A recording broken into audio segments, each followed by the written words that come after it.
It's no secret that Dragon Quest is a well-loved series in Japan, with people lining up outside of stores on its release day eagerly waiting to pick up their copy.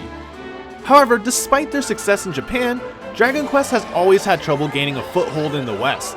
I am one of those gamers who grew up playing Final Fantasy rather than Dragon Quest. As someone who has been a lifelong fan of Square Enix, Dragon Quest was a series I wanted to try my hand at after hearing all the standing ovations. And my chance finally arrived on September 4th, 2018, the day Dragon Quest XI released in the West. It's been well over a decade since the last non-handheld console release of a Dragon Quest game, so there was a lot of excitement surrounding Dragon Quest XI, and it appears it's been well founded. It currently sits at an 85 on Metacritic and has sold over 100,000 copies on Steam within the first week. But how does this game play without the nostalgia goggles on? Every review out there seems to come from a fan who grew up with the series or had some sort of experience with it. Now, I'm not going to sit here and pretend that I don't have this biased love for traditional JRPGs and its golden age, but as far as Dragon Quest goes, I have no attachment to this game. I'm coming in fresh. And after spending well over 100 hours to complete it, I can say that it was an enjoyable game and contained a worthwhile journey. However, the start of that journey, man, was that a rough first half of the game.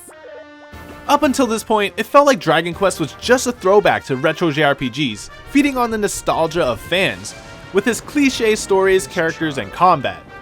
At the beginning, Dragon Quest XI had a lot of trouble finding the uniqueness that makes it special and different from the old games I've played. Keeping to tradition isn't necessarily a bad thing though. The success of Dragon Quest in Japan can attest to that, but something needs to be done to spruce it up a bit if it wants to attract new players. Long-running franchises like Persona have iterated and improved on what they have, taking each new release to the next level. Whether it's the storytelling, characters, or combat, it's these improvements that keep the series fresh while keeping its identity. Dragon Quest XI sticks heavily to the traditional JRPG formula, and personally, I found it too suffocating. Take its story for example. It begins with the most overused cliché premise that you could think of. A voiceless hero is born with a special birthmark, destined to save the world from the forces of evil. This is definitely not the 100th time I've seen this. The hero goes on a journey to defeat the Lord of Shadows, the main antagonist of the game, who is responsible for all the monster appearances and the troubles that ensue. The journey up until that confrontation is a very linear one, without many twists or turns. It's literally a straight shot to the finish line.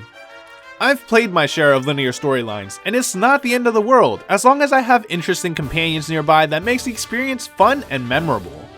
And many companions does our hero meet. While a majority of them are intriguing and likable, they are extremely underutilized and aren't given the time to shine until much later in the game. Eric, the first companion encountered, is revealed to be in a shady profession, obtaining items using less than honest means, but his demeanor and actions don't really give off that feeling outside of the first big quest to steal an item. He seemed far too honest to be a thief, but he also didn't give that Robin Hood vibe, so it was hard to really get a feel for his character. His reason for joining, which is because someone told him to, is also incredibly shallow, at least at the start. Anyway, there'll be time to talk about all that later. In you go! Veronica and Serena are another pair of characters that have problems of their own. They join the hero because it's their duty. While that's perfectly fine, I wanted a reason to care about them. Who or what made it their duty? What's the story behind Arborea? I found Veronica annoying as she has a bad temperament, but is she always like this? When a damsel in distress asks you for help, you say yes. Is there something more to the slow-witted Serena? Too much of the characters are hidden away, and it's hard to connect to them. There is nothing to relate to. The same can't be said for Sylvando though. He was by far my favorite character. He's flamboyant and the most energetic member of the cast. His personality was easy to fall in love with, as he kept everyone's spirits up, and you could tell what kind of person he was. He's one of the reasons I was able to make it through that first half of the game. I'm criticizing the characters, but they actually have a lot of rich development. It's just a shame it takes so long to get there. The biggest problem for me was Eric. He's the first character to join, but the last one I got to know. There was no mystery that sparked my curiosity about the character or his motivation for following the hero, other than what was revealed at the beginning.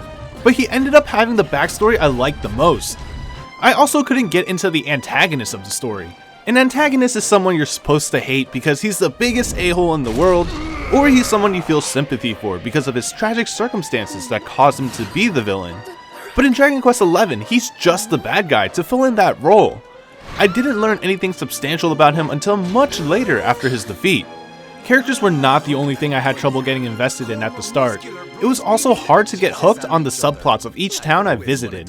They're all experiencing their own share of problems that need to be solved, and they all have a lesson to be learned. One city has a cowardly prince, another held prejudice towards a specific group of people, and so on. But I'd be lying if I said everything wasn't interesting. While helping a cowardly prince was far from what I cared about, deeper and relatable stories like the prejudice held by a certain group of people definitely grabbed my attention, since it was something that was very relevant in the real world.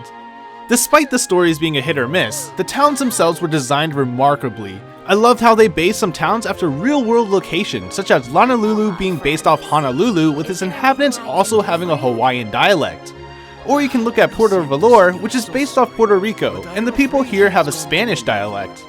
Having a story that takes time to become invested in would be manageable if the battle system was fun enough to draw my attention to. But like the story, it just takes too long to take off. However, when it does, many possibilities do open up despite being limited by the mechanics of a traditional JRPG system. While I did play with Draconic Quest on, forcing me to fight stronger monsters while preventing me from equipping armor, thereby limiting some builds, I don't believe playing on normal difficulty would change my perspective. Combat at its core only has 3 actions: attack, skills or magic, and items. You have other actions like switching characters during combat, but it rarely comes in handy as the characters being swapped in instantly resets their turn. Pep Up is a new addition to the combat system in an attempt to add some variety, and while it does, it's seldomly used early on due to the way it works. When a character takes damage, there's a chance they will enter a pepped up state, making it mostly dependent on luck to activate. Sometimes I will go through many battles before I can get it to trigger, and it will only last for a few turns. In this state, all of a main character's stats will be increased, which is definitely helpful in a fight, but the biggest draw is the pep skills. These are combination attacks performed by characters in this pepped up state. Depending on which character is pepped up, you can unleash devastating attacks or receive buffs that are borderline unfair. But learning the more powerful skills doesn't happen until much later in the game, when characters are of a higher level. As the character levels up, they will learn new skills and gain some skill points, which are used to unlock other abilities and passives through the character builder, a new modern addition to a traditional game. Each character's builder is unique, although there are some overlaps in the skill tree. For instance, the heroes Savando and Eric have sword trees. That said, there is enough variety to a character builder that allows further customization of a character. If we look at Serena, who is our supporter, she has high healing stats and little to no offensive abilities, but she has access to spear skills, which can be used to increase her physical capabilities, making her more like a battle mage. I tend to make characters stick to their designed roles since that's what they excel at, but having the option to change the direction of a character's build is always a welcomed addition. The best part is being able to reset builds for a small fee if things aren't working out, something I did a lot when I got stuck on a boss. It encourages experimentation and doesn't punish you for it, which unfortunately some games still do. Of course, combat isn't all there is to gameplay. When I wanted to take a break from story progression, I would work on crafting new weapons with my trusty mini forge. Crafting in Dragon Quest XI is different from what I'm used to because you actually have to play a short minigame to make your weapons. While I can see people not liking this because it's just a time sync minigame, this was something I ended up liking a lot. Trying to perfectly match all the targeted melding points for that +3 off the bat is really satisfying. There were also many other minigames I tried out, such as horse racing, which was fun and provided decent rewards. Then there was also the casino. One of my friends who is a longtime Dragon Quest fan talks up the casino, describing how great it is, but I don't see it. The rewards are very useful, but the standard gambling minigames like poker and slots just couldn't justify wasting my time, especially since I kept losing all my money. They have special slime slot machines too, but that thing had 5 pages of tutorial, so that was an instant no for me. If I was not in the mood for any minigames, I took to exploring the world. Despite being a linear game, the world is enormous and there is a lot to see. The game looks absolutely gorgeous, and it made spending my time finding hidden chests and sparkly points much more enjoyable. Each region was designed in a unique way that made exploring new areas feel fresh. The grasslands felt lively, the beaches felt relaxing, and the dungeons felt like... dungeons? The textures of the landscape are really detailed and makes the environment feel alive. When I watched the intro cinematic, I knew this was going to be a beautiful game, but I didn't realize how much of an impact it would have until I saw the sights. The different mountable monsters also kept that sense of adventure going. There is no feeling like beating up a monster and stealing their mount to ride through the field. Certain mounts also give you access to places that are normally unreachable by foot. Giant bees let you hover over water, and the egg-shaped machines let you jump to higher places. Towns were also vibrant and designed in a way that was fun to explore. You're able to jump around the rooftops of Heliodor, or you can just admire the scenery in Honolulu as you stand on the cliff top looking down at the town. Combined with a well-done soundtrack, exploration provided one of the more pleasant experiences of my time with Dragon Quest XI. This will be one of the things I can't take my nostalgia goggles off for, although I do think music is more forgivable when it comes to these types of things. The soundtrack reminded me of the old style of BGMs from the classic JRPGs I've played. Whether it's the different combat tracks or the theme I hear when galloping across the world, it gives me the same feelings I get when I play a retro game. While obviously having a real orchestral soundtrack would have been an infinitely better implementation compared to the synthetic composition, that's not what we got. Whether it's because of Sugiyama, copyright, or what have you, the music still sounded good and accompanied the game appropriately. Despite having a rough start at the beginning, the game does turn it around once I got far enough. Although whether or not you'll want to wait some 30 to 40 hours for the game to pick up is another story. It's obvious to see this game was designed with the Dragon Quest fan in mind, since the structure of the game remains unchanged, and I can understand why developers would stick with what they already know works.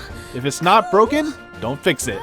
However, it's difficult to captivate new Western players like myself who want something a little deeper with the story and a more intricate combat system.